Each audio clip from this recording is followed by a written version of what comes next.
ನಮಸ್ಕಾರ. Futures and options trading ಬಗ್ಗೆ ಇವತ್ತು ಮತ್ತೆ ಒಂದು ವಿಡಿಯೋ.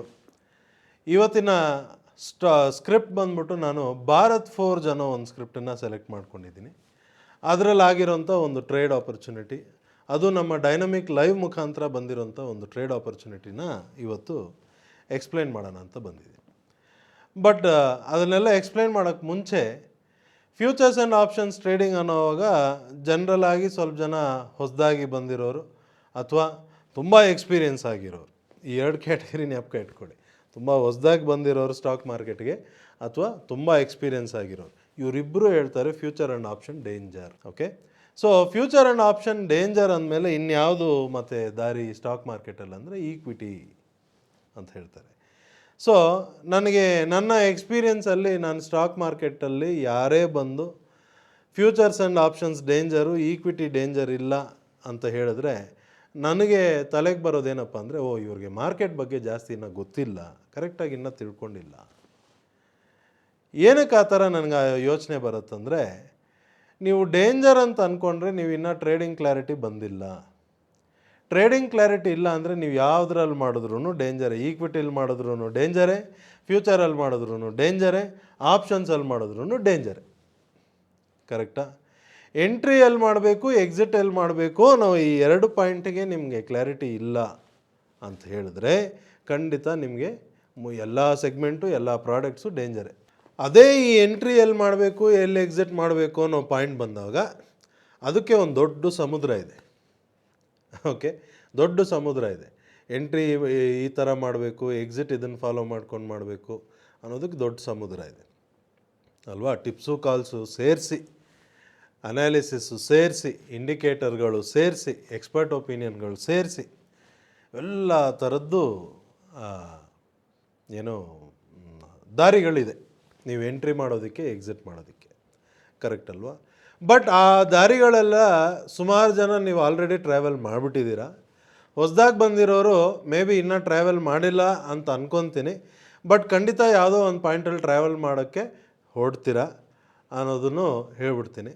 ಬಟ್ ನಮ್ಮ ಹತ್ರ ನಾವೇನು ಮಾಡ್ತೀವಿ ಅಂದರೆ, ನಮ್ಮ ಈ dynamic super power trading workshop ಆಗಲಿ, ಅದರಲ್ಲಿ ಡೈನಮಿಕ್ ಲೈವ್, ಡೈನಮಿಕ್ ಸಿಸ್ಟಮ್ ಈ ಎರಡು ಸಾಫ್ಟ್ವೇರ್ ಬಿಟ್ಟು ನಾವು ಆಚೆ ಈ ಕಡೆ ಆ ಕಡೆ ಎಲ್ಲೂ ನೋಡೋದಿಲ್ಲ.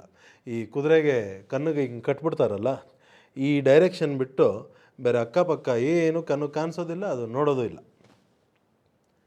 ಓಕೆ, ಅದು ಈ ಫೋಕಸ್ ಒಂದು ಕಡೆ ಇರುತ್ತೆ, ಒಂದೇ ಕಡೆನೇ ಮೂಮೆಂಟ್ ಅದರದ್ದು. ಆ ಥರ ನಾವೇನು ಮಾಡ್ತೀವಿ, ಡೈನಮಿಕ್ ಸಿಸ್ಟಮ್ ಆಗಲಿ, ಡೈನಮಿಕ್ ಲೈವ್ ಆಗಲಿ, ಇದು ಎರಡರಲ್ಲಿ ಯಾವುದೇ ಸ್ಕ್ರಿಪ್ಟ್ ಟ್ರೇಡ್ ಮಾಡಬೇಕು ಅಂದ್ರೂ ಅದು ಏನು ಹೇಳುತ್ತೆ ಅದನ್ನು ಬಿಟ್ಟು ಬೇರೆ ಏನು ಎಕ್ಸ್ಟ್ರಾ ನೋಡೋದಿಲ್ಲ. ಓಕೆ, ಸೊ ಅದರಲ್ಲಿ ನಮಗೆ ಏನಪ್ಪ ಅಂಥ ಬೆನಿಫಿಟ್ ಈ ಡೈನಮಿಕ್ ಸಿಸ್ಟಮ್, ಡೈನಮಿಕ್ ಲೈವ್ ಅಲ್ಲಿ ಅಂತ ಹೇಳಿದ್ರೆ, ಮಾರ್ಕೆಟ್ ಮೂಮೆಂಟ್ನ ಇವತ್ತಿನ ದಿವಸ ಆ್ಯಸ್ ಎ ಟ್ರೇಡರ್ ಅರ್ಥ ಮಾಡ್ಕೊಳ್ಳೋದಕ್ಕೆ, ಇದಕ್ಕಿಂತ ನನ್ನ ಪರ್ಸ್ನಲ್ ಒಪಿನಿಯನ್ ಹೇಳ್ತೀನಿ, ಯಾರಿಗೂ ಹರ್ಟ್ ಆಗಬಾರ್ದು. ಓಕೆ, ಜನರಲಾಗಿ ಹೇಳ್ಬಿಟ್ರೆ ಬೇರೆಯವ್ರು ಬೇಜಾರು ಮಾಡ್ಕೊತಾರೆ, ಇದು ನನ್ನ ಪರ್ಸ್ನಲ್ ಒಪಿನಿಯನ್. ಇದಕ್ಕಿಂತ ಮಾರ್ಕೆಟ್ ಮೂಮೆಂಟ್ನ ಅರ್ಥ ಮಾಡ್ಕೊಳ್ಳೋದಕ್ಕೆ ಬೇರೆ ದಾರಿ ನಾನು ಎಲ್ಲೂ ಪ್ರಪಂಚದಲ್ಲಿ ಇವತ್ತು ತನಕ ನೋಡಿಲ್ಲ. ಓಕೆ, ಬೈ ಮಾಡೋದು, ಸೆಲ್ ಮಾಡೋದು, ಬೈ ಸಿಗ್ನಲ್ಲು, ಸೆಲ್ ಸಿಗ್ನಲ್ ಅನ್ನೋದಕ್ಕೆ ನೂರಾರಿದೆ, ಸಾವಿರಾರಿದೆ. ಸುಮಾರು ನೀವೆಲ್ಲ ಕೂಡ ಟ್ರೈ ಮಾಡಿಬಿಟ್ಟಿರ್ತೀರ, ನಾನು ಸುಮಾರೆಲ್ಲ ಟ್ರೈ ಮಾಡಿಬಿಟ್ಟಿದ್ದೀನಿ. ಇವತ್ತಿನ ದಿವಸ ನಾನು ಸುಮಾರು ಒಂದು 10-11 ವರ್ಷದಿಂದ ಈ ಎರಡನ್ನು ಬಿಟ್ಟು ಬೇರೆ ಯಾವುದನ್ನು ನಾನು ನೋಡ್ತಿಲ್ಲ. ಓಕೆ, ಯಾಕಂದರೆ ಇಲ್ಲಿ ಕ್ಲಾರಿಟಿ ಸಿಕ್ಬಿಡ್ತು. ಕ್ಲಾರಿಟಿ ಸಿಕ್ಕಿದ ಮೇಲೆ ಇವಾಗ ಕೆಲಸ ಏನಪ್ಪ ಅಂದರೆ ಅದನ್ನು ಫಾಲೋ ಮಾಡೋದು, ಕಂಟಿನ್ಯೂಸ್ ಆಗಿ ಫಾಲೋ ಮಾಡೋದು ಕೆಲಸ ಇರೋದು. ಅದು ಆ ಕಂಟಿನ್ಯೂಟಿ ಇಲ್ಲ ಅಂದರೆ ನಮಗೆ ಯಾವುದರಲ್ಲೂ ಸಕ್ಸಸ್ ಬರಬೇಕು ಅಂತ ನಾವು ಎಕ್ಸ್ಪೆಕ್ಟ್ ಮಾಡೋದೇ ತಪ್ಪು. ಕರೆಕ್ಟ್ ಅಲ್ವಾ? ಸೊ ಇಷ್ಟೆಲ್ಲ ವಿಷಯಗಳ ಮಧ್ಯದಲ್ಲಿ ಫ್ಯೂಚರ್ಸ್ ಆ್ಯಂಡ್ ಆಪ್ಷನ್ಸ್ ಟ್ರೇಡಿಂಗ್ ಬಗ್ಗೆ ನಾನು ಇವತ್ತು ಈ ವಿಡಿಯೋ ಮಾಡ್ತಿದ್ದೀನಿ. ಅದರಲ್ಲೂ ಭಾರತ್ ಫೋರ್ಜ್ ಅನ್ನೋ ಒಂದು ಸ್ಕ್ರಿಪ್ಟು ತುಂಬ ಸಿಂಪಲ್ ಟ್ರೇಡಿಂಗ್. ಈ ಎಸ್ಪೆಷಲಿ ಈ ಡೈನಮಿಕ್ ಲೈವಲ್ಲಿ ನಮ್ಮ ಡೌಮ್ಯಾಂಟಿಕ್ ಮೆಥಡ್ ಅಂತ ನಾನು ಏನು ಹೇಳ್ತೀನಿ, ಅದರಲ್ಲಿ ಬರೋಂಥ ಟ್ರೇಡ್ ಆಪರ್ಚುನಿಟೀಸ್ ಇರೋದಲ್ಲ, ತುಂಬ ಸಿಂಪಲ್ ಪ್ರೊಸೀಜರ್ಸ್. ಓಕೆ, ನಾವು ಕೂತ್ಕೊಂಡು ಅನಲೈಸ್ ಮಾಡೋವಂಥದ್ದಂತೂ ಏನೂ ಇಲ್ಲ. ಇವಾಗ ಅನಾಲಿಸಿಸ್ ಮಾಡೋದಕ್ಕೆ ನನಗೆ ಗೊತ್ತಿಲ್ಲ ಅಂದರೆ ನಾನೇನು ಮಾಡಲಿ? ನನ್ನಂಥವ್ನಿಗೆ ಇದೇ ಬೆಸ್ಟು. ಕರೆಕ್ಟ್ ಅಲ್ವಾ? ಅನಲೈಸ್ ಮಾಡೋದಕ್ಕೆ ಸುಮಾರು ಗೊತ್ತಿದೆ, ಸುಮಾರು ಇಯರ್ಸ್ ಎಕ್ಸ್ಪೀರಿಯೆನ್ಸ್ ಇದೆ ಅಂದರೆ ಅವ್ರಿಗೂ ಒಂದು ಲೆಕ್ಕದಲ್ಲಿ ಇದು ಬೆಸ್ಟೇ. ಬಟ್ ಆ ಎಕ್ಸ್ಪೀರಿಯೆನ್ಸಿಂದ ಆಚೆ ಬರೋದು ಅಷ್ಟು ಈಸಿ ಅಲ್ಲ. ಅದನ್ನೆಲ್ಲ ಡಿಲೀಟ್ ಮಾಡಿಬಿಟ್ಟು ಇಲ್ಲಿಗೆ ಬರಬೇಕು. ಅದನ್ನು ತಲೆಯಲ್ಲಿ ತುಂಬಿಸ್ಕೊಂಡು ಇದನ್ನು ತುಂಬಿಸ್ಕೊತೀನಿ ಅಂತ ಬಂದುಬಿಟ್ರೆ ಏನಾಗ್ಬಿಡತ್ತೆ ಹೇಳಿ, ಗೊಬ್ಬರ ಆಗಿಬಿಡುತ್ತೆ ತಲೆ. ಓಕೆ, ಯಾವುದು ಕ್ಲಾರಿಟಿ ಇಲ್ಲದೆ ಹೋಗ್ಬಿಡತ್ತೆ. ಆಯಿತಾ, ಒಂದರಲ್ಲೂ ನಮಗೆ ಕ್ಲಾರಿಟಿ ಸಿಗೋದಿಲ್ಲ. ಕ್ಲಾರಿಟಿ ಇಲ್ಲದೆ ಟ್ರೇಡಿಂಗ್ ಮಾಡಿಬಿಟ್ರೆ ನಾವು ಅಂದ್ಕೊಂಡಿದ್ದು ಇಲ್ಲಿ ಸಾಧಿಸೋದಕ್ಕೆ ಆಗೋದಿಲ್ಲ.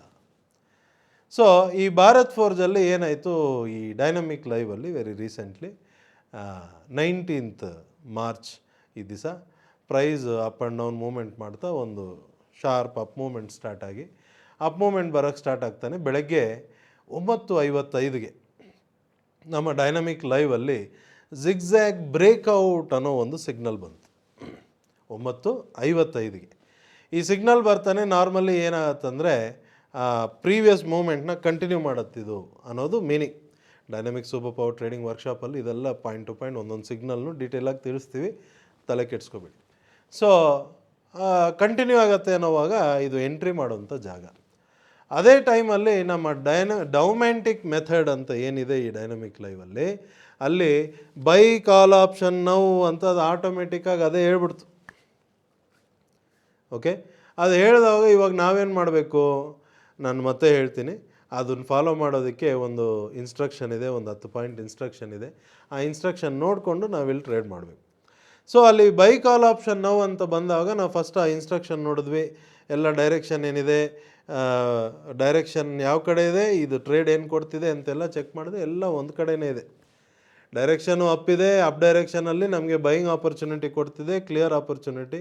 ಅಂದರೆ ಕಣ್ಣು ಮುಚ್ಕೊಂಡು ಟ್ರೇಡ್ ಫಸ್ಟ್ ತೊಗೊಳ್ಳೋಣ ಅನ್ನೋವಾಗ ಇವಾಗ ಸುಮಾರು ಜನ ನೀವು ಈ ವಿಡಿಯೋ ನೋಡಿದಾಗ ಓಕೆ ಟ್ರೇಡ್ ತೊಗೊಳ್ಳೋ, ಸ್ಟಾಪ್ ಲಾಸ್ ಎಲ್ಲಿ, ಟಾರ್ಗೆಟ್ ಎಲ್ಲಿ ಹಾಕೋದು ಅನ್ನೋದು ಫಸ್ಟು ತಲೆಗೆ ಬರುತ್ತೆ. ಸುಮಾರು ಜನಕ್ಕೆ ಅದು ಮಾಡಿ ಮಾಡಿ ಮಾಡಿ ಮಾಡಿ ಅದು ಅಭ್ಯಾಸ ಆಗಿಬಿಟ್ಟಿದೆ. ಟಾರ್ಗೆಟ್ ಎಲ್ಲಿ ಇಡಬೇಕು, ಸ್ಟಾಪ್ ಲಾಸ್ ಎಲ್ಲಿ, ಟಾರ್ಗೆಟ್ ಬಿಟ್ಬಿಡಿ, ಫಸ್ಟು ಸ್ಟಾಪ್ ಲಾಸ್ ಎಲ್ಲಿ ಇಟ್ಬಿಡ್ಬೇಕು, ಫಸ್ಟು ಸ್ಟಾಪ್ ಲಾಸ್ ಎಲ್ಲಿಡಬೇಕು ಅನ್ನೋ ಕ್ಲಾರಿಟಿ ಇರಬೇಕು. ಇಲ್ಲಾಂದರೆ ಟ್ರೇಡ್ ಮಾಡೋದು ಕಷ್ಟ ಅಂದ್ಬಿಟ್ಟು ಸ್ವಲ್ಪ ಜನ ಅಂತೂ ಓಪನ್ ಆಗಿ ಹೇಳ್ಬಿಟ್ಟು ಸ್ಟಾಪ್ ಲಾಸ್ ಇಲ್ಲದೆ ಟ್ರೇಡಿಂಗಾ ಅಂದರೆ ರಾಂಗು, ನಿಮ್ಮದು ಸರಿ ಇಲ್ಲ ಅಂದ್ಬಿಟ್ರು ಡೈರೆಕ್ಟಾಗಿ.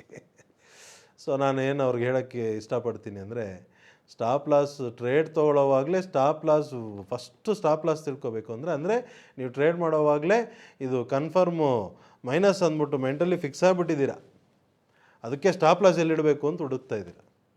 ಕರೆಕ್ಟ್ ಅಲ್ವಾ? ಅಲ್ಲಿಂದ ಬಂದು ನಿಮ್ಮ ಸ್ಟಾಪ್ ಲಾಸನ್ನು ಟ್ರಿಗರ್ ಆಗಿಬಿಟ್ರೆ ಮೈನಸ್ಸೇ ಅಲ್ವಾ? ಓಕೆ, ನಿಮ್ಮ ಭಾಷೆಯಲ್ಲಿ ಹೇಳಬೇಕು ಅಂದರೆ ಲಾಸೇ ಅಲ್ವಾ, ಸ್ಟಾಪ್ ಲಾಸ್ ಲಾಸೇ ಅಲ್ವಾ? ಕರೆಕ್ಟ್ ಅಲ್ವಾ? ಸೊ ನಾವು ಈ ಸಿಸ್ಟಮ್ ಪ್ರಕಾರ ನಾವು ಅದಷ್ಟೆಲ್ಲ ತಲೆ ಕೆಡಿಸ್ಕೊಳ್ಳಲ್ಲ. ಸಿಸ್ಟಮ್ ಎಂಟ್ರಿ ಕೊಟ್ಟಿದೆ, ಎಲ್ಲಿ ಎಕ್ಸಿಟ್ ಮಾಡಬೇಕು ಆ ಸಿಸ್ಟಮೇ ಹೇಳುತ್ತೆ. ಅಲ್ಲಿ ತನಕ ಸ್ವಲ್ಪ ಸುಮ್ಮನೆ ಕೂತಿರೋಣ, ಇಷ್ಟೇ ನಾವು ಮಾಡೋದು. ಓಕೆ, ಸೊ ಅದ್ರ ಪ್ರಕಾರ ಎಂಟ್ರಿ ಬಂತು 9:55ಗೆ. ಆ ಟೈಮ್ಗೆ ಪ್ರೈಸ್ ಬಂದ್ಬಿಟ್ಟು 1119 ಚೇಂಜ್ಗೆ ಪ್ರೈಸ್ ನಡೀತಿದೆ. ಈ ಪರ್ಟಿಕ್ಯುಲರ್ ಸ್ಟಾಕ್ದು ಕ್ಯಾಶ್ ಸೆಗ್ಮೆಂಟ್ ಪ್ರೈಸ್. ಸೊ ಈ ಟೈಮಲ್ಲಿ ನಾನು ಅದು ಬೈ ಕಾಲ್ ಆಪ್ಷನ್ ಅಂತ ಹೇಳಿದೆ. ಸೊ ನಾನು ಆಪ್ಷನ್ಸಲ್ಲಿ ಹೋಗಿ ಒಂದು ಕಾಲ್ ಆಪ್ಷನ್ ತೊಗೋಬೇಕು ಅಂದರೆ ನಾನು ಡೇಟ್ ನೋಡ್ತೀನಿ, 19ನೇ ತಾರೀಕಾ. ಓಕೆ, ಹಂಗಾದ್ರೆ 1100 ಸ್ಟ್ರೈಕ್ ಪ್ರೈಸ್. ಈ ಡೈನಮಿಕ್ ಮೆಂಬರ್ಸ್ ಎಲ್ಲ ಇದನ್ನು ತುಂಬ ಕ್ವಿಕ್ಕಾಗಿ ಡಿಸೈಡ್ ಮಾಡ್ತಾರೆ. ಓಕೆ, 1100 ಸ್ಟ್ರೈಕ್ ಪ್ರೈಸ್ ಎಷ್ಟು ನಡೀತಿದೆ ಅಂತ ನೋಡಿದ್ರೆ ₹32.75 ನಡೀತಿದೆ ಆ ಟೈಮ್ಗೆ. ಸೊ ಆ ಟೈಮಿಗೆ ಅದನ್ನು ಬೈ ಮಾಡೋಣ ಅಂದರೆ ಒಂದು ಲಾಟ್ ಏನೋ 500 ಲಾಟ್ ಸೈಜ್ ಅಂದ್ಕೊತೀನಿ. ಸೊ ₹33 ಅಂತಲೇ ಇಟ್ಕೊಳ್ಳಿ. ₹33ಗೆ 500 ಲಾಟ್ ಸೈಜ್ ಅಂದರೆ ಎಷ್ಟಾಯಿತು? 16,500 ನಿಮ್ಮ ಇನ್ವೆಸ್ಟ್ಮೆಂಟ್ ಆ ಪರ್ಟಿಕ್ಯುಲರ್ ಟ್ರೇಡಲ್ಲಿ. ಇನ್ವೆಸ್ಟ್ ಮಾಡಿದ್ಮೇಲೆ ಏನಾಯಿತು, ಅಲ್ಲಿಂದ ಪ್ರೈಸ್ ಕಂಟಿನ್ಯೂಸ್ ಮೇಲೆ ಹೋಗೋಕ್ಕೆ ಸ್ಟಾರ್ಟ್ ಆಯ್ತು. ಹಿಂದೆ ಮುಂದೆ ತಿರುಗಿ ನೋಡಲೇ ಇಲ್ಲ. ಅದು ಮೇಲೋಗಿ ಮಧ್ಯಾಹ್ನ 2:55 ಅಷ್ಟೊತ್ತಿಗೆ 19ನೇ ತಾರೀಕೆ ಮೇಲ್ಗಡೆ ಒಂದು ಡೈನಮಿಕ್ ಸಿಗ್ನಲ್ ಸ್ಟಾರ್ಟ್ ಆಗೋಯಿತು. DMBOTS ಅನ್ನೋ ಒಂದು ಎರಡನೇ ಸಿಗ್ನಲ್ ಬಂತು. ನಾರ್ಮಲಿ ಇಲ್ಲಿ ಪ್ರಾಫಿಟ್ ಸೆಕ್ಯೂರ್ ಮಾಡ್ಕೊಳ್ಳಿ ಅನ್ನೋದು ಅರ್ಥ. ನಮ್ಮ ಡೈನಮಿಕ್ ಮೆಂಬರ್ಸ್ ಎಲ್ಲ ಇಲ್ಲಿ ಪ್ರಾಫಿಟ್ ಲಾಕ್ ಮಾಡ್ಕೊಂಡ್ಬಿಡ್ತಾರೆ. ಓಕೆ, ಸೊ ಪ್ರಾಫಿಟ್ ಲಾಕ್ ಮಾಡ್ಕೋಬೇಕು ಅಂದರೆ ಏನು ಮಾಡಿರ್ತಾರೆ ಅಂದರೆ, ಫಸ್ಟಲ್ಲಿ ಒಂದು ಬೈ ಮಾಡಿರೋಂಥ ಕಾಲ್ ಆಪ್ಷನ್ ಇಲ್ಲಿ ಎಕ್ಸಿಟ್ ಮಾಡಿಬಿಟ್ಟಿರ್ತಾರೆ. ಎಕ್ಸಿಟ್ ಮಾಡಿದರೆ ₹47ಗೆ ಎಕ್ಸಿಟ್ ಆಗಿರುತ್ತೆ. ಅಂದರೆ ಬೈ ಮಾಡಿದ್ದು ₹33, ₹47ಗೆ ನೀವು ಎಕ್ಸಿಟ್ ಮಾಡಿದ್ದೀರಿ ಅಂದರೆ ಎಷ್ಟಾಯಿತು? 14 ಪಾಯಿಂಟ್ ಬೆನಿಫಿಟ್ ನಿಮಗೆ ಈ ಪರ್ಟಿಕ್ಯುಲರ್ ಟ್ರೇಡಲ್ಲಿ ಸಿಕ್ಕಿದೆ. 14 ಪಾಯಿಂಟ್ ಬೆನಿಫಿಟ್ ಅಂದರೆ ನೀವು 500 ಲಾಟ್ ಸೈಜ್ ಅಂದರೆ ಎಷ್ಟಾಗೋಯಿತು? ನಿಮ್ಗೆ ಆಲ್ಮೋಸ್ಟ್ ₹7,000 ಬೆನಿಫಿಟ್ ಈ ಒಂದು ಪರ್ಟಿಕ್ಯುಲರ್ ಟ್ರೇಡಲ್ಲಿ ಸಿಕ್ಬಿಡ್ತು. ಬಟ್ ಅಲ್ಲಿ ಈ ಡೌಮ್ಯಾಂಟಿಕ್ ಮೆಥಡಲ್ಲಿ ಆ್ಯಕ್ಷನ್ ಇನ್ಫಾರ್ಮೇಷನಲ್ಲಿ ಹೋಲ್ಡ್ ಕಾಲ್ ಆಪ್ಷನ್ ಅಂತಲೇ ಬರೆದಿದೆ, ಇನ್ನು ಎಕ್ಸಿಟ್ ಮಾಡು ಅಂತಲೂ ಹೇಳಿಲ್ಲ. ಜೊತೆಯಲ್ಲಿ ಆ ಇನ್ಸ್ಟ್ರಕ್ಷನ್ ಪ್ರಕಾರ ನಾನು ನೋಡಿದ್ರೆ ಅಲ್ಲೆಲ್ಲೂ ಎಕ್ಸಿಟ್ ಮಾಡು ಅಂತ ಅದು ಹೇಳಿಲ್ಲ. ಬಟ್ ಪ್ರಾಫಿಟ್ ಸೆಕ್ಯೂರ್ ಮಾಡ್ಕೊ ಅಂತ ಮಾತ್ರ ಹೇಳಿದೆ, ಲಾಕ್ ಮಾಡ್ಕೊಳ್ಳಿ ಪ್ರಾಫಿಟ್ ಅಂತ. ಸೊ ನಮ್ಮ ಡೈನಮಿಕ್ ಮೆಂಬರ್ಸ್ ಏನು ಮಾಡಿರ್ತಾರೆ, ಅಲ್ಲಿ 14 ಪಾಯಿಂಟ್ ಕೈಗೆ ಸಿಕ್ಕಿದ ಮೇಲೆ ಸರಿ ಇದು ಪೊಸಿಷನ್ ಟ್ರೇಡ್ ಕಂಟಿನ್ಯೂ ಮಾಡಬೇಕು ಅಂದ್ಬಿಟ್ಟು ಮತ್ತೆ ಇನ್ನೊಂದು ಕಾಲ್ ಆಪ್ಷನ್ ಬೈ ಮಾಡಿರ್ತಾರೆ. ಆ ಟೈಮಲ್ಲಿ 1200 ಸ್ಟ್ರೈಕ್ ಪ್ರೈಸ್ ಕಾಲ್ ಆಪ್ಷನ್ ಬಂದ್ಬಿಟ್ಟು ಒಂದು ₹4 ಪ್ರೀಮಿಯಮ್ಗೆ ಸಿಕ್ಕಿದೆ. ಓಕೆ, ಸೊ ಆ ರೇಟಿಗೆ ಮತ್ತೆ ಕಾಲ್ ಆಪ್ಷನ್ ಬೈ ಮಾಡಿದ್ಮೇಲೆ ಇವಾಗ ಅವ್ರು ಮೆಂಟಲಿ ಫುಲ್ ರಿಲ್ಯಾಕ್ಸ್. ಏನಕ್ಕೆ ಹೇಳಿ, ಇಲ್ಲಿಂದ ಏನು ಬೇಕಾದ್ರೂ ಆಗಲಿ ಬಿಟ್ಬಿಡಿ. ಓಕೆ, ಡೌನ್ ಆಗುತ್ತಾ ಹೋಗಲಿ ಬಿಡಿ. ಏನಾಗುತ್ತೆ, ಅಬ್ಬಬ್ಬ ಅಂದರೆ ₹4 ಪ್ರೀಮಿಯಮ್ ಝೀರೋ ಆಗಿಬಿಡುತ್ತಾ? ಅದಕ್ಕಿಂತ ಏನಾದ್ರು ಎಕ್ಸ್ಟ್ರಾ ಆಗುತ್ತಾ? ಇಲ್ಲ. ಬಟ್ ನೀವು ಆಲ್ರೆಡಿ ಪ್ರಾಫಿಟ್ ತೊಗೊಂಡ್ಬಿಟ್ಟಿದ್ದೀರಲ್ಲ, ಆಲ್ರೆಡಿ ನೀವು ₹33 ಇನ್ವೆಸ್ಟ್ಮೆಂಟ್ ಕೊಟ್ಟಿರೋ ಆ ಇನ್ವೆಸ್ಟ್ಮೆಂಟು ತೊಗೊಂಡ್ಬಿಟ್ಟಿದ್ದೀರಲ್ಲ, ಪ್ರಾಫಿಟು ತೊಗೊಂಡ್ಬಿಟ್ರಿ, ಇನ್ವೆಸ್ಟ್ಮೆಂಟು ತೊಗೊಂಡ್ಬಿಟ್ರಿ, ಬಂದಿರೋ ಪ್ರಾಫಿಟಲ್ಲಿ ₹4 ನೀವು ಅಲ್ಲಿ ರೀಇನ್ವೆಸ್ಟ್ ಮಾಡಿದ್ದೀರ. ನಿಮಗೆ ಭಯ ಭಕ್ತಿ ಎಲ್ಲಿಂದ ಬರುತ್ತೆ? ಬರಬಾರ್ದು. ಭಯ ಅನ್ನೋದು ಇರ್ಬಾರ್ದು, ಭಕ್ತಿ ಅನ್ನೋದು ಇರಬೇಕು, ಭಯ ಅನ್ನೋದು ಇರಬಾರ್ದು. ಓಕೆ, ಸೊ ₹4 ತೊಗೊಂಡ್ಬಿಟ್ಟು ಇವಾಗ ಫುಲ್ ರಿಲ್ಯಾಕ್ಸ್ ಆಗಿಬಿಟ್ಟಿರ್ತಾರೆ. ಅದು ಹೇಳಿ ಯಾವಾಗ ಎಕ್ಸಿಟ್ ಕಾಲ್ ಆಪ್ಷನ್ ಅಂತ ಹೇಳುತ್ತೋ ಅಲ್ಲಿಗೆ ಎಕ್ಸಿಟ್ ಮಾಡೋಣ ಅಂದ್ಬಿಟ್ಟು ಆರಾಮಾಗಿ ಕೂತ್ಬಿಟ್ಟಿರ್ತಾರೆ. ಕೂತಿದ್ದಿದ್ರೆ ಅಲ್ಲಿಂದ 20ನೇ ತಾರೀಕು ಏನಾಗಿದೆ, ಪ್ರೈಸ್ ಕಂಟಿನ್ಯೂಸ್ ಆಗಿ ಇನ್ನೂ ಮೇಲೋಗಿದೆ. 1202 ಚಿಲ್ಲರೆ ಹೈ ಮಾಡಿದೆ. 1119ಇಂದ ಹಿಡಿದು 1202 ತನಕನೂ ಹೈ ಮಾಡಿ 1194 ರೇಂಜಿಗೆ ಕ್ಲೋಸ್ ಆಗಿದೆ. ಆ ಟೈಮ್ಗೆ ಆ ₹4 ಪ್ರೀಮಿಯಮ್ ತೊಗೊಂಡಿರೋದು ₹17 ತನಕನೂ ಹೋಗಿದೆ. ಅಂದರೆ ಏನಾಯಿತು, ನಿಮಗೆ ಆಲ್ಮೋಸ್ಟ್ ನಿಯರ್ಲಿ ಒಂದು 300% ರಿಟರ್ನಾ? ₹4 ತೊಗೊಂಡಿರೋರಿಗೆ 300% ರಿಟರ್ನ್ಸಾ, ಬೆನಿಫಿಟ್ಟಾ? ಕರೆಕ್ಟ್ ಅಲ್ವಾ? ₹4 ಅಂದರೆ ನಿಮ್ಮ ಇನ್ವೆಸ್ಟ್ಮೆಂಟ್ ಎಷ್ಟಾಯ್ತು ಹೇಳಿ? ಬರೀ ₹2,000. ₹2,000 ಇನ್ವೆಸ್ಟ್ಮೆಂಟ್ಗೆ 300% ರಿಟರ್ನ್ಸ್ ಅಂದರೆ ಎಷ್ಟಾಗೋಯ್ತು? ಅಲ್ಲೇ ₹6,000 ಬರ್ತಾ ಇದೆಯಲ್ಲ ಬೆನಿಫಿಟ್. ಕರೆಕ್ಟ್ ಅಲ್ವಾ? ಸೊ ಈ ಥರ ಈ ಒಂದು ಟ್ರೇಡ್ ಆಗಿದೆ. ಬಟ್ ಇದೇ ಟ್ರೇಡಲ್ಲಿ ಇನ್ನೊಂದು ಟ್ವಿಸ್ಟ್ ಇದೆ. ಏನಪ್ಪ ಟ್ವಿಸ್ಟ್ ಅಂದರೆ, ನಾವು ₹32 ಏನು ಕಾಲ್ ಆಪ್ಷನ್ ತೊಗೊಂಡ್ವಿ ಅದನ್ನು ಹಾಗೇ ಇಟ್ಕೊಂಡ್ಬಿಟ್ಟಿದ್ದಿದ್ರೆ 20ನೇ ತಾರೀಕಿಗೆ ಏನಾಗಿದೆ, ಅದು ₹94 ಆಗಿದೆ. ಇವಾಗ ಎಷ್ಟಾಯಿತು? 61 ಪಾಯಿಂಟ್ಸ್ ಬೆನಿಫಿಟ್ ಸಿಗುತ್ತೆ. 61 ಪಾಯಿಂಟ್ಸ್ ಅಂದರೆ ಒಂದು ಲಾಟಿಗೆ ಎಷ್ಟಾಗೋಯ್ತು ನಿಮಗೆ? Almost ₹30,500 benefit. ಇವಾಗ ಇಲ್ಲಿ ಕನ್ಫ್ಯೂಷನ್ ಸ್ಟಾರ್ಟ್ ಆಗುತ್ತೆ. ಏನಪ್ಪ ಕನ್ಫ್ಯೂಷನ್ ಅಂದರೆ, ನಾನು ಅಲ್ಲಿ ಪ್ರಾಫಿಟ್ ಲಾಕ್ ಮಾಡಿಕೊಂಡು ನನ್ನ ಪ್ರಾಫಿಟ್ನ ಕಡಿಮೆ ಮಾಡ್ಕೊಂಬಿಟ್ನಲ್ಲ. ಓಕೆ, ಬಟ್ ಅದನ್ನೇ ನಾನು ಇಟ್ಕೊಂಡ್ಬಿಟ್ಟಿದ್ದಿದ್ರೆ ನನಗೆ ಇನ್ನೂ ಜಾಸ್ತಿ ಪ್ರಾಫಿಟ್ ಬಂದುಬಿಟ್ಟಿರೋದಲ್ಲ. ಕರೆಕ್ಟ್, ನೀವು ಯೋಚನೆ ಮಾಡಿರೋದು ಕರೆಕ್ಟ್. ಅಲ್ಲಿ ಆ ಪೊಸಿಷನ್ನ ಎಕ್ಸಿಟ್ ಮಾಡದೆ ಇಟ್ಕೋಬೇಕು ಅಂತ ನಿಮ್ಗೆ ಏನಾದರೂ ಎಕ್ಸ್ಟ್ರಾ ಕ್ಲಾರಿಟಿ ಇದ್ದಿತ್ತಾ? ಅದಕ್ಕೆ ಎಕ್ಸ್ಟ್ರಾ ಕ್ಲಾರಿಟಿ ಇಟ್ಕೊಳ್ಳೋದಕ್ಕೆ ಬೇರೆ ಅಡಿಷ್ನಲ್ ಇನ್ಫಾರ್ಮೇಷನ್ ಡೈನಮಿಕ್ ಲೈವಲ್ಲಿದೆ, ಡೈನಮಿಕ್ ಸಿಸ್ಟಮಲ್ಲೂ ಇದೆ. ಅಷ್ಟು ಡೀಟೇಲಾಗಿ ನೀವು ಹೋಗಿ ತಿಳ್ಕೊಂಡಿದ್ರೆ ಖಂಡಿತ ನೀವು ಡಿಸಿಷನ್ ತೆಗಿಬೋದಾಗಿತ್ತು. ಈ ಪಾಯಿಂಟಿಗೆ ಬಂದಿದೆ, ಇಲ್ಲಿ ಪ್ರಾಫಿಟ್ ಲಾಕ್ ಮಾಡೋದು ಬೇಡ, ಪರವಾಗಿಲ್ಲ, ಸ್ವಲ್ಪ ವೆಯ್ಟ್ ಮಾಡೋದು, ಇನ್ನೂ ಬರಲಿ, ನೆಕ್ಸ್ಟ್ ಪಾಯಿಂಟಿಗೆ ಬರಲಿ ಅಂತ ಓಕೆ. ಬಟ್ ಜನರಲಾಗಿ ಒಂದು ಹೊಸದಾಗಿ ಬಂದು dynamic super power trading workshop join ಆಗಿ ಮಾಡ್ತಾರೆ ಅಂದರೆ ಖಂಡಿತ ಈ ಪಾಯಿಂಟು 19ನೇ ತಾರೀಕು 2:55ಗೆ ಪ್ರಾಫಿಟ್ ಲಾಕ್ ಮಾಡೇ ಮುಂದೆ ಹೋಗಿರ್ತಾರೆ. ಸೊ ಇದು ಬೆನಿಫಿಟ್ ಜಾಸ್ತಿ ಬರ್ತಾಯಿದೆ, ಅದರಲ್ಲಿ ಬೆನಿಫಿಟ್ ಕಡಿಮೆ ಬರ್ತಾಯಿದೆ, ನಾನು ಇದನ್ನು ಮಾಡಲ ಅದನ್ನು ಮಾಡಲ ಅಂತ ಈ ಒಂದು ಡೈಲೆಮಾ ಬಂದ್ಬಿಡುತ್ತೆ ಇವಾಗ. ಓಕೆ, ಬಟ್ ಅಲ್ಲಿ ನಾನೇನು ಹೇಳ್ತೀನಿ ಅಂದರೆ, ಫಸ್ಟು ಪ್ರಾಫಿಟ್ ಲಾಕ್ ಮಾಡಿ ಮುಂದೆ ಹೋದ್ವಲ್ಲ ಅದೇ ಕರೆಕ್ಟಾಗಿದೆ. ಆ ಪ್ರಾಸೆಸ್ನೇ ಕಂಟಿನ್ಯೂ ಫಾಲೋ ಮಾಡಿ. ಏನಕ್ಕಂದರೆ ಈ ಒಂದು ಆಪರ್ಚುನಿಟಿಯಲ್ಲಿ ನಾವು ಪ್ರಾಫಿಟ್ ಲಾಕ್ ಮಾಡಾದ್ಮೇಲೆ ಅದು ಇನ್ನೂ ಮೇಲೆ ಹೋಗಿದೆ. ಬಟ್ ಸರ್ಟನ್ ಆಪರ್ಚುನಿಟೀಸಲ್ಲಿ ಏನಾಗ್ಬಿಡುತ್ತೆ, ನಾವು ಪ್ರಾಫಿಟ್ ಲಾಕ್ ಮಾಡಿದ್ಮೇಲೆ ಅಲ್ಲಿಂದ ಟರ್ನ್ ಆಗಿಬಿಡುತ್ತೆ. ಟರ್ನ್ ಆದಾಗ ಏನಾಗ್ಬಿಡುತ್ತೆ, ನೀವಲ್ಲಿ ₹47 ಪ್ರೀಮಿಯಮ್ಗೆ ಎಕ್ಸಿಟ್ ಮಾಡಿ ₹4 ತೊಗೊಂಡಿರ್ತೀರ. ಅಲ್ಲಿಂದ ಟರ್ನ್ ಆಗಿ ಬರೋವಾಗ ಅದು ಎಕ್ಸಿಟ್ ಅಂತ ಹೇಳುವಾಗ ₹4 ಒಂದು ₹2 ಎಕ್ಸಿಟ್ ಆಗಿರುತ್ತೆ ಅಷ್ಟೇ. ನಿಮ್ಗೆ ಅಲ್ಲಿ 2 ಪಾಯಿಂಟ್ ನಿಮಗೆ ರೆಡ್ಯೂಸ್ ಆಗಿರುತ್ತೆ. ಬಟ್ ಅದೇ ನೀವು ಆ ₹33 ನೀವು ಅದನ್ನು ₹47 ತನಕನೂ ವೆಯ್ಟ್ ಮಾಡಿ ಅಲ್ಲಿಂದ ಟರ್ನ್ ಆಗಿ ಬರೋವಾಗ ಅದು ತುಂಬ ಬೇಗ ನೀವು ₹33 ಬಂದ್ಬಿಡುತ್ತೆ. ಒಂದೊಂದು ಸತಿ ಇನ್ನೂ ಕಡಿಮೆನೂ ಆಗಿಬಿಡುತ್ತೆ ಶಾರ್ಪಾಗಿ. ಅಂಥ ಟೈಮಲ್ಲಿ ನೀವು ಎಕ್ಸಿಸ್ಟ್ ಮಾಡೋಷ್ಟೊಳಗಡೆ ಪ್ರಾಫಿಟ್ ಬಂದಿರೋದು ಇನ್ನೂ ಜಾಸ್ತಿ ಕಡಿಮೆ ಆಗಿಬಿಡುತ್ತೆ, ಅಥವಾ ಸ್ವಲ್ಪ ಮೈನಸ್ ಹೋಗ್ಬಿಡೋಂಥನೂ ಚಾನ್ಸಸ್ ಇರುತ್ತೆ. ಸೊ ಡಿಫ್ರೆಂಟ್ ಮಾರ್ಕೆಟ್ ಸಿಚುವೇಶನ್ ಎಲ್ಲ ನಾವು ತಲೆಯಲ್ಲಿಟ್ಕೊಂಡು ಒಂದು ಅಂಡರ್ಸ್ಟ್ಯಾಂಡಿಂಗ್ ತೊಗೊಳ್ಳೋವಾಗ ಏನಾಗುತ್ತಂದರೆ ನಾವಲ್ಲಿ ಪ್ರಾಫಿಟ್ ಲಾಕ್ ಮಾಡಿ ಮೆಂಟಲಿ ರಿಲ್ಯಾಕ್ಸ್ ಆಗಿ ಮುಂದೆ ಹೋಗೋದೇ ಕರೆಕ್ಟು ಅನ್ನೋದು ನನ್ನ ಅನಿಸಿಕೆ. ಬಟ್ ಇದೇ ಯಾರಾದರೂ ಫ್ಯೂಚರ್ಸಲ್ಲಿ ಟ್ರೇಡ್ ಮಾಡ್ತೀನಿ ಅಂತ ಬರೋರು ಏನು ಮಾಡ್ತಾರೆ ಅಂದರೆ, ಅವರಿಲ್ಲಿ ಪ್ರಾಫಿಟ್ ಲಾಕ್ ಮಾಡೋದು ಅದು ಇದೆಲ್ಲ ಎಲ್ಲೂ ಜಾಗ ಇಲ್ಲ. ಒಂದು ಲಾಟ್ ಬೈ ಮಾಡಿದರೆ ಆ ಒಂದು ಲಾಟ್ ಇವತ್ತು ಅಂದರೆ ಈ 20ನೇ ತಾರೀಕು ತನಕನೂ ಲಾಂಗ್ ಹೋಲ್ಡಲ್ಲೇ ಇಟ್ಟಿರ್ತಾರೆ. ಅವ್ರಿಗೆ 1119 ಅಂತ ಇಟ್ಕೊಳ್ಳಿ, 1194 ಅಂತ ಇಟ್ಕೊಳ್ಳಿ, ಎಷ್ಟು ಪಾಯಿಂಟ್ ಆಯಿತು? ಹತ್ರ ನಿಮಗೆ 70+ ಪಾಯಿಂಟ್ಸ್, ಕರೆಕ್ಟ್ ಅಲ್ವಾ? 70 ಪಾಯಿಂಟ್ಸ್ ಅಂತ ಇಟ್ಕೊಂಡ್ರು 500 ಲಾಟ್ ಸೈಜ್ಗೆ ಎಷ್ಟಾಯಿತು? 35,000 ಅಂದರೆ ಇದಕ್ಕೆ ಮಾರ್ಜಿನ್ ರಿಕ್ವೈರ್ಮೆಂಟ್ ಎಷ್ಟಿದೆ? ಆಲ್ಮೋಸ್ಟ್ 1,17,000 ಮಾರ್ಜಿನ್ ರಿಕ್ವೈರ್ಮೆಂಟ್ ಇದೆ. ಆ ಮಾರ್ಜಿನ್ಗೆ 35,000 ರೂಪಾಯಿ ಒಂದು ಸಿಂಗಲ್ ಟ್ರೇಡಲ್ಲಿ ರನ್ನಿಂಗ್ ಬೆನಿಫಿಟ್ ಇದೆ. ಇನ್ನೂ ಎಲ್ಲಿ ಎಕ್ಸಿಟ್ ಕೊಡುತ್ತೆ ನಮಗೆ ಗೊತ್ತಿಲ್ಲ. ಆ ಸಿಸ್ಟಮ್ ಎಕ್ಸಿಟ್ ಕೊಟ್ಟಾಗಲೇ ನಮಗೆ ಗೊತ್ತಾಗೋದು, ಕರೆಕ್ಟ್ ಅಲ್ವಾ? ಸೊ ಆ ಒಂದು ಇದ್ರ ಪ್ರಕಾರ ನೋಡಿದ್ರೆ, ಪ್ಲಸ್ ಇನ್ನೊಂದು ಇದ್ರ ಪ್ರಕಾರ ಯಾರಾದರೂ ಟ್ರೇಡ್ ತೊಗೊಂಡಿದ್ದಾರೆ ಅಂದರೆ ಮೇಲ್ಗಡೆ ಒಂದು ಡೈನಮಿಕ್ ಮೇಜರ್ ಸಿಗ್ನಲ್ ಬಂದಿದೆ, ಇಲ್ಲಿಂದ ಟರ್ನ್ ಆಗೋ ಚಾನ್ಸಸ್ ಇದೆ, ಬೇಗ ಎಕ್ಸಿಟ್ ಮಾಡೋಕ್ಕೆ ರೆಡಿ ಆಗಿರಿ ಅಂತ ಇನ್ಸ್ಟ್ರಕ್ಷನಲ್ಲಿ ಬರೆದಿದೆ. ಬೇಗ ಎಕ್ಸಿಟ್ ಮಾಡೋದು ಹೇಗೆ ಅನ್ನೋದನ್ನು ಇನ್ಸ್ಟ್ರಕ್ಷನಲ್ಲಿ ಬರೆದಿದೆ. ಅದ್ರ ಪ್ರಕಾರ ಎಕ್ಸಿಟ್ ಮಾಡ್ಕೊತಾರೆ, ಎಕ್ಸಿಟ್ ಬಂದಾಗ, ಇನ್ನೂ ಬಂದಿಲ್ಲ. ಓಕೆ, ಸೊ ಈ ಥರ ಫ್ಯೂಚರ್ಸಲ್ಲಿ ಬೆನಿಫಿಟ್ ಬಂದಿದೆ. ಬಟ್ ಆ ಫ್ಯೂಚರ್ಸಲ್ಲಿ ಟ್ರೇಡ್ ಮಾಡೋದಕ್ಕೆ ಕ್ಯಾಪಿಟಲ್ ರಿಕ್ವೈರ್ಮೆಂಟ್ ಜಾಸ್ತಿ ಬೇಕು. ಆಪ್ಷನ್ಸಲ್ಲಿ ಟ್ರೇಡ್ ಮಾಡೋದಕ್ಕೆ ಕ್ಯಾಪಿಟಲ್ ರಿಕ್ವೈರ್ಮೆಂಟ್ ಕಡಿಮೆ ಬೇಕಾಯಿತು, ಕರೆಕ್ಟ್ ಅಲ್ವಾ?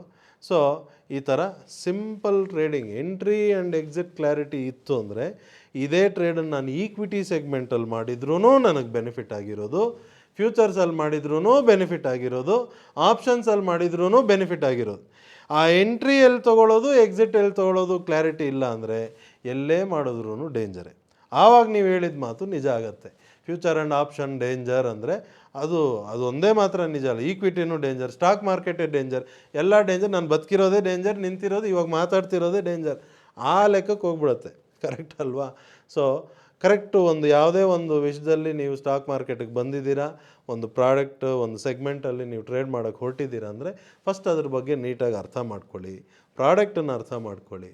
ಅದಾದಮೇಲೆ ಮೇಯ್ನ್ ಬೇಕಾಗಿರೋದು, ನನಗೆ ಇಷ್ಟು ಪ್ರಾಫಿಟ್ ಬೇಕು, ಅಷ್ಟು ಬೆನಿಫಿಟ್ ಬರುತ್ತಾ, ತಿಂಗಳಿಗೆ ಎಷ್ಟು ಮಾಡ್ಬೋದು, ಈ ಪ್ರಶ್ನೆ ಎಲ್ಲ ಕೇಳೋಕ್ಕೆ ಮುಂಚೆ ಫಸ್ಟು ದುಡ್ಡು ಮಾಡೋದು ಹೇಗೆ, ಪ್ರಾಫಿಟ್ ಬರೋಕ್ಕೆ ಸ್ಟಾರ್ಟ್ ಆದರೆ ತಾನೇ ಎಷ್ಟು ಬರೋದು, ಬಂದರೆ ಇಷ್ಟು ಬಂದರೆ ನಾನೇನು ಮಾಡ್ಬೋದು ಅನ್ನೋದೆಲ್ಲ ಲೆಕ್ಕಾಚಾರ. ಫಸ್ಟು ಪ್ರಾಫಿಟ್ ಬರೋದಕ್ಕೆ ದಾರಿ ಮಾಡ್ಕೊಳ್ಳಿ. ಪ್ರಾಫಿಟ್ ಬರೋದಕ್ಕೆ ದಾರಿ ಮಾಡ್ಕೋಬೇಕು ಅಂದರೆ ನಿಮಗೇನು ಕ್ಲಾರಿಟಿ ಬೇಕು? ಮಾರ್ಕೆಟ್ ಮೂಮೆಂಟ್ನ ಅರ್ಥ ಮಾಡ್ಕೋಬೇಕು.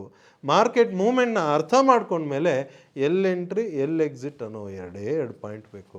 ಇದು ನಿಮ್ಮ ಕ್ಲಾರಿಟಿ ಸಿಕ್ಬಿಡ್ತು ಅಂದರೆ ಈ ಮಾರ್ಕೆಟಲ್ಲಿ ಬೇರೆ ಏನು ತಿಳ್ಕೊಳ್ಳೋಂಥದ್ದು ಏನೂ ಇಲ್ಲ. ರವಿಚಂದ್ರನ್ ಅವ್ರು ಹೇಳ್ತಿರಂಗೆ ಸ್ಟಾಕ್ ಮಾರ್ಕೆಟಲ್ಲಿ ಕಲಿಯೋಂಥದ್ದು ಏನೂ ಇಲ್ಲ, ಬರೀ ತಿಳ್ಕೊಳ್ಳೋದು ಮಾತ್ರನೇ ಅನ್ನೋ ಮಾತು ಇಲ್ಲಿಗೆ ನಿಜ ಆಗುತ್ತೆ. ಓಕೆ, ನಮಸ್ಕಾರ.